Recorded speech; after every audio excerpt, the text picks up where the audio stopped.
Hi, chamber music fans. I'm Michelle Schumann, the Artistic Director of the Austin Chamber Music Center, and I'm here with Graham Francis, vibraphonist extraordinaire, and we are preparing a program for you all coming up, which is entitled North Star. And it's sort of centered around a piece by Philip Glass called North Star, but it is taken from a program that we did. It's been about 4 years, right? About 4 years ago, where we interspersed pieces of minimalist composers with pieces of Johann Sebastian Bach. And it was such a great experience for us and for the audience. And actually, it was something that National Public Radio picked up and did on their performance today 3 times since then. They've just kept on broadcasting it over and over again. So we figured that it's something that we would like to share with you again. And this year we're bringing back some of the tunes from the previous concert, the Philip Glass piece, and a piece by Arvo Pärt called Spiegel and Spiegel, which is one of the most beautiful pieces, really. I mean, there is. And then we're doing some new composers and some new pieces as well. So we're really excited about this endeavor and both the combination of instruments with vibes and piano. It's such an angelic combination. It is. Who knew in a way? Because I don't know. When we had this idea to put these instruments together, it's not something that's done very often. It's not. Right? I mean, they're close enough in timbre in terms of both having a sustain pedal, just the potential clarity, but also like the piling up of all that sound. It's hard to find 2 instruments that are that well suited, but still. I don't feel like we're ever stepping on each other's toes. Yeah. And maybe that's why they're not paired together very often, because it's almost the idea of like, well, maybe they're too similar, it's close. And yet they almost become, to me, this is the ultimate in chamber music, because I feel like it truly becomes one instrument that is sort of greater because they're combined in that way. And I just love the sound. I love playing and then having the complementary voices come from you. Cause it's so you feel like you're constantly supporting each other. Yeah. Sonically, there's lots of It's a lot of fun. Backup. Yeah, it's like piano with effects or vibraphone with effects. Yeah. And the music itself really lends itself to that too, because for instance, we start with this piece, Spiegel and Spiegel, from Arvo Pärt, and you talk a little bit about that. It's very sparse. There are no extra notes. It's like everything is. There's no extra. It's exactly the minimum amount of pitches and the maximum amount of beauty that you can extract from them, because it's absolutely stunning, but you get a lot for very little. And it's in C major, and it is, it's truly like heavenly voices. Yeah. There's something about that. And again, I think with the vibes and doing that, creating those angels, creating those bells. It's really been arranged wonderful. For a number of different combinations. Sure. But I think this one's the best. This is, for sure. I don't even know what it was originally. Maybe violin. Sure. I think maybe violin and piano. And there's a version for cello choir. I'm pretty sure for that. So anyway, it's an exceptional piece. You probably have heard it and you know it, and it's really wonderful in this setting as well. And then we'll be going to the Bach C major prelude, which is really, really breathtaking and beautiful, and that sort of transition to that. All of these, what we're trying to do is bring together these minimalist pieces to combine with Bach, because we feel like there is this real connection between Baroque music and this kind of new music.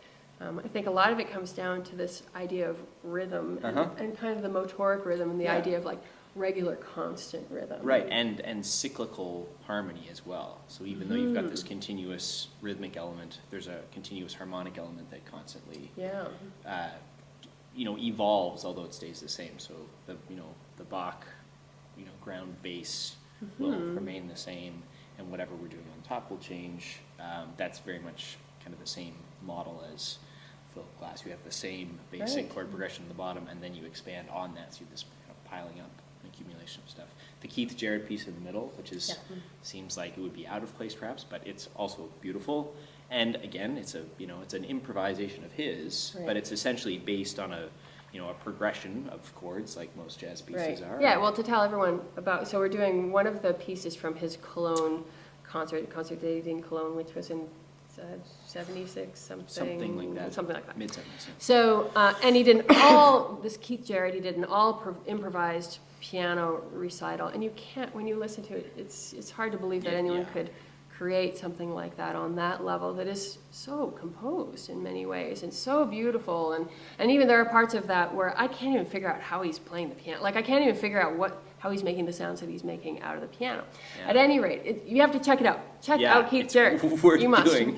And this is the last piece on the program, so you can imagine he's been like sweating up there just with all of his creative juices Right. for over an hour, and then he comes up with this like delicate sort Yeah. of theme that That's is a good word in for it. A minor, so it's got some melancholy in it, but it has some real hope in it. It's just, I mean, it's so very, very Yeah, it's A minor, but beautiful. it's as much C major as right. it ends up and- in C major. I guess, Right. at the end. So we've transcribed it Yeah.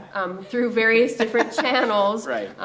We've transcribed it for vibes and piano, and again, it just works so Works well. really well. Yeah. There's bits of the original piano part where the melody is generally up in the top voice, so often I'm playing that part. But all the interjecting voices are all Right. played by you, so it's less of a conversation between two hands with one player, Yeah. and more of a conversation between two players. And I'm a bit of the rhythm section Yeah, too, like yeah. lots of syncopations Oh, in yeah, there, and it's- it's really spectacular. I'm such a big fan of Keith Jarrett, so for me It's to be able to gorgeous play his music I know. too in there, and then of course to be able to finish the program with Philip Glass, who's Right. just, he's the king of the minimalists. He wasn't the first forefather. Right. Actually, we were talking about this. Right. The first official forefather, is there whatever that word means, Yeah. of minimalist music was Terry Riley, Mm-hmm. who wrote a piece called In C. Just this sort of like, we're playing a lot in C major, Yeah. basically. You've I've played this played piece it, before. yeah. And it goes on for quite a long time, and it's almost like an improvisation, but people have specific things that they play for different intervals. Yeah. However, one of the things that we brought into this program is programming a piece by Eric Satie. And it was just sort of an inspiration out of the blue of like, Eric Satie would work beautifully in this program. And then the realization that he's probably the forefather of minimalist music. It just keeps getting further and further back. Yeah, okay, Yeah, Bach just- is the he's yeah, the right. forefather of he's the forefather of all music. Right. So yeah. Anyway, so to have all of this together, I think really creates an experience quite different than other things. And Yeah. one of the things that we're bringing into this is that we are doing improvisations in between all of these pieces so that we can seamlessly get from one key to another. Although the keys of the pieces are chosen specifically to be very close to one another so Yeah. that there isn't a sense of much travel, but there will be a sense of kind of emotional travel from one piece Yeah. to another. And So the we hope get to, is, we can create like this hour-long space. It's more like one piece, really. Yeah. One piece of music. yeah, and comprised one of a like bunch. big arc Yeah.